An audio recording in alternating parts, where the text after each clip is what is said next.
బెంగాల్లో జరుగుతున్నటువంటి నాటకీయ రాజకీయ పరిణామాలతోటి ఆంధ్ర ఎంపీకి సంబంధం ఏంటి?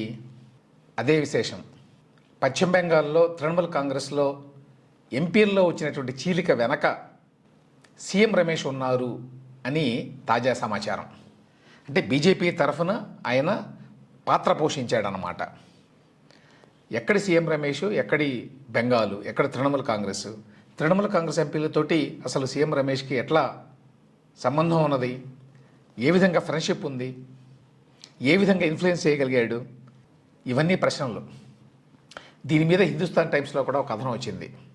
తెలుగు మాట్లాడేటువంటి ఒక ఎంపీ బెంగాల్లో తృణమూల్ కాంగ్రెస్ ఎంపీల చీలిక వెనక ఉన్నాడు అని. కొన్ని కథనాల ప్రకారం అయితే ఆయన కీలక పాత్ర పోషించాడు తృణమూల్ కాంగ్రెస్లో ఈ చీలిక రావడానికి బీజేపీ తరఫున. మరికొందరి కథనం ప్రకారం అయితే సీఎం రమేష్కి యాక్చువల్గా అంత పాత్ర ఏమీ లేదు, కానీ ఆయనంతటా ఆయనే పూసుకొని మరి తనకు పాత్ర ఉన్నట్టుగా చేసుకుంటున్నాడు అని చెప్తున్నారు. సీఎం రమేష్కి చాలా నెట్వర్క్ ఉన్నది, నెట్వర్క్ డెవలప్ చేసుకుంటాడు. ప్లస్ ఆయన చాలా పబ్లిక్ రిలేషన్స్ మెయింటైన్ చేయడానికి ప్రయత్నిస్తూ ఉంటాడు, ఎస్పెషల్లీ ఢిల్లీలో. కాబట్టి అతనికి బాధ్యత అప్పచెప్పినా చెప్పకపోయినా కూడా తానే ఆ బాధ్యతను చేపట్టి చేసి ఉండటానికి అవకాశాలు కూడా ఉన్నాయి. సో దట్ బీజేపీ పార్టీలో నరేంద్ర మోడీ, అమిత్ షాల దృష్టిని ఆకర్షించవచ్చు, వారి కళ్ళల్లో బ్లూ ఐడ్ బాయ్గా ఉండొచ్చు అనేటువంటి ఆలోచన బహుశా ఉంటుంది. గతంలో కూడా ఇట్లా ఒకరిద్దరు ఎంపీలు బీజేపీలో చేరడం వెనక సీఎం రమేష్ గారు ఉన్నారని చెప్పి వచ్చినాయి వార్తలు, కథనాలు. కానీ ఇప్పుడు జరిగింది చాలా పెద్ద ఆపరేషను. 19 నుంచి 20 మంది తృణమూల్ కాంగ్రెస్ ఎంపీలు చీలిక వర్గంగా బయటకు వస్తున్నారు. మోస్ట్ ప్రాబబ్లీ వాళ్ళందరూ బీజేపీలో చేరతారు.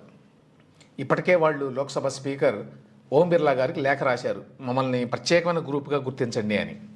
తృణమూల్ కాంగ్రెస్కి మొత్తం 28 మంది ఎంపీలు ఉన్నారు. కాబట్టి 19 20 మందో బయటకు వస్తే పార్టీ ఫిరాయింపు చట్టం కూడా వాళ్ళకి వర్తించదు. అయితే ఇంతకీ సీఎం రమేష్ గారి పాత్ర ఏమిటి? దీని మీద హిందుస్థాన్ టైమ్స్లో రాసిన కథనం ప్రకారం ఆయన ఏమన్నాడంటే, అడిగితే నేను ఎవరినైనా సరే దేనికైనా సరే ఒప్పించగలను, అది నా టాలెంట్. ఒక 2 గంటల సమయం ఇస్తే ఎవరినైనా సరే బీజేపీలో చేరేలాగా ఒప్పించగలను అని చెప్పి వ్యాఖ్యానించాట అని రాశారు హిందుస్థాన్ టైమ్స్ కథనంలో. ఆయన చెప్పేది ఏంటంటే, ఈ టీఎంసీ ఎంపీల్లో చాలామందితోటి తనకి చాలా కాలంగా పరిచయం ఉంది, ఎస్పెషల్లీ పార్లమెంట్లో సాన్నిహిత్యం ఏర్పడింది, అందువల్ల నేను వాళ్ళని కన్విన్స్ చేయగలిగాను పార్టీ మారమని అని చెప్పుకున్నాడు ఆయన. ఎలా మారారు పార్టీ అంటే, ఇప్పుడున్న సమాచారం ప్రకారం 2 హామీలు ఇచ్చారట బీజేపీ వాళ్ళు. ఒకటేమో ఈడీ, సిబిఐ లాంటి సంస్థలు వాళ్ళ మీద సోదాలు చేయవు, వాళ్ళ మీద కేసులు పెట్టవు, ఒకటి. 2, ఈడీ, సిబిఐ మాత్రమే కాదు, ఇక నుంచి రాష్ట్రంలో పోలీసులు కూడా ఇటువంటి కేసులు పెట్టరు, ఎందుకంటే రాష్ట్రంలో ప్రభుత్వం కూడా వాళ్ళదే కాబట్టి. దాంతోపాటు రెండో ముఖ్యమైన ఆఫర్ ఏంటంటే వాళ్ళు ఇచ్చింది, మీ నియోజకవర్గాలకు సంబంధించి మీరు వర్రీ కావాల్సిన పని లేదు, కావాల్సిన పనులన్నీ చేసి పెడతాం నియోజకవర్గంలో అని హామీ ఇచ్చారట. టీఎంసీలో ఒక స్ట్రాంగ్ ఎంపీ ఉన్నారు, ఆవిడ పేరు మహువా మొయిత్రా. ఆవిడ ఇప్పటికీ కూడా మమతా బెనర్జీ వెనకే ఉన్నారు.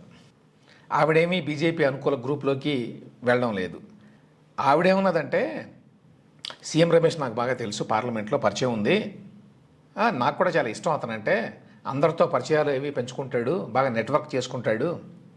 కాకపోతే ఇప్పుడు జరిగినటువంటి స్ప్లిట్కి టీఎంసీలో కారణం ఇతనే కీలక పాత్ర పోషించాడు అని చెప్పడం మాత్రం అతిశయోక్తి అని చెప్పి ఒక మాట అన్నది ఆవిడ.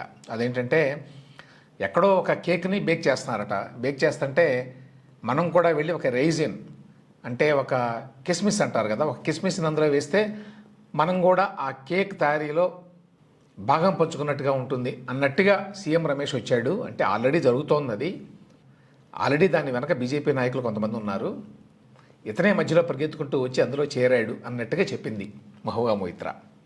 ఏదేమైనప్పటికీ సీఎం రమేష్కి ఆ చొరవ ఉన్నది, అది చాలా కాలంగా కనిపిస్తోంది. కొంతమంది వాళ్ళని పిలవకపోయినా సరే వాళ్ళే వెళ్ళిపోయి చేసేస్తారు కొన్ని పనులు. అటువంటి వాళ్ళల్లో సీఎం రమేష్ ఒకరు. ఆయన పొలిటికల్ జర్నీ కూడా ఎట్లా ప్రారంభమైందో చూడండి. చాలా కాలం పాటు ఆయన ఒక బిజినెస్ మ్యాన్, అంతే, రాయలసీమకు చెందినటువంటి ఒక బిజినెస్ మ్యాన్. గతంలో తెలుగుదేశంలో ఉండటం వల్ల, చంద్రబాబు నాయుడు గారికి సన్నిహితంగా మెలగడం వల్ల ఈయన కూడా చాలామంది కమ్మ కులానికి చెందిన వ్యక్తిగా పరిగణిస్తారు. నిజానికి అది కరెక్ట్ కాదు. ఆయన రాయలసీమలో వెలమ కులానికి చెందినటువంటి వ్యక్తి. పూర్తి పేరు చింతకుంట మునుస్వామి రమేష్. రిత్విక్ ప్రాజెక్ట్స్ అనేటువంటి కంపెనీ ఉంది ఆయనకి. 99 నుంచి ఆయన వ్యాపారం చేస్తున్నాడు. అప్పట్లోనే చంద్రబాబు నాయుడు గారితో కొన్ని సంబంధాలు ఉన్నాయి అతనికి. ఆ సంబంధాల కారణంగా 2012లో సీఎం రమేష్కి మొదటిసారిగా రాజ్యసభ సభ్యత్వం ఇచ్చారు. ఆ తర్వాత మళ్ళీ 2018లో కూడా ఇచ్చారు. అయితే 2018లో ఎప్పుడైతే టీడీపీ ఓడిపోయిందో అప్పుడు సీఎం రమేష్తో పాటు 4 టీడీపీ రాజ్యసభ ఎంపీలు బీజేపీలో చేరారు. అయితే దానివల్ల సీఎం రమేష్కి చంద్రబాబు నాయుడు గారికి మధ్య ఉన్నటువంటి సంబంధాలు ఏమి చెడిపోలా. అతను వాటిని మెయింటైన్ చేశాడు. దానికి ఒక కారణం ఏంటంటే 2018లోనే సీఎం రమేష్ మీద ఈడీ దాడులు జరిగినాయి. సో ఆయన బహుశా వెళ్ళి చెప్పుకున్నాడు, మీతో ఉంటే నా మీద దాడులు జరుగుతాయి, నేను బీజేపీలోకి వెళ్తే మీకే మంచిది, ప్లస్ నేను బీజేపీలో ఉంటే ఎప్పటికైనా మీకు ఏదైనా సాయం చేయగలను అని. ఏదేమైనప్పటికీ చంద్రబాబు నాయుడు గారు కానీ ఆ పార్టీ నాయకత్వం కానీ వీళ్ళందరూ ఇట్లా డిఫెక్ట్ అయ్యారు అని మాట్లాడలే ఇప్పుడు. ఆ తర్వాత 2024లో రెండోసారి సభ్యత్వం కూడా కాల పరిమితి ముగిసింది. అప్పుడు వెంటనే బీజేపీ లోక్సభ టికెట్ని సంపాదించుకోగలిగాడు. అది అనకాపల్లిలో. ఆయన రాయలసీమకు చెందిన వ్యక్తి, కానీ అనకాపల్లిలో కూడా అక్కడ వెలమలు ఉంటారు కాబట్టి మరి దాన్ని ఆసరాగా చేసుకొని అమిత్ షా గారిని మొత్తానికి ఒప్పించి టికెట్ సంపాదించుకోగలిగాడు.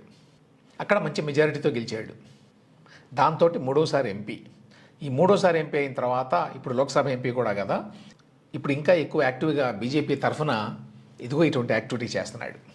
అంటే బీజేపీ అవసరాలను గ్రహించి రాజకీయ అవసరాలను అన్నమాట, వాటికి తగ్గట్టుగా ఎప్పటికప్పుడు పనులు చేసి పెట్టాలి అనే ప్రయత్నంలో ఉన్నాడు ఆయన.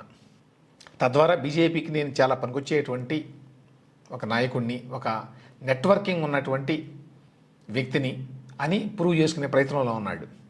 ఆ ప్రయత్నంలో భాగంగానే ఈ వెస్ట్ బెంగాల్లో తృణమూల్ కాంగ్రెస్లో ఈ స్ప్లిట్ వెనక అతను కూడా కొంత పాత్ర వహించాడు. మన సీఎం రమేష్ గారికి అంతకుముందు కాంగ్రెస్ పార్టీలో ఉండేటువంటి తెక్కవరపు సుబ్బిరామిరెడ్డి గారికి మధ్య కొన్ని పోలికలు ఉన్నాయి ఈ విషయంలో.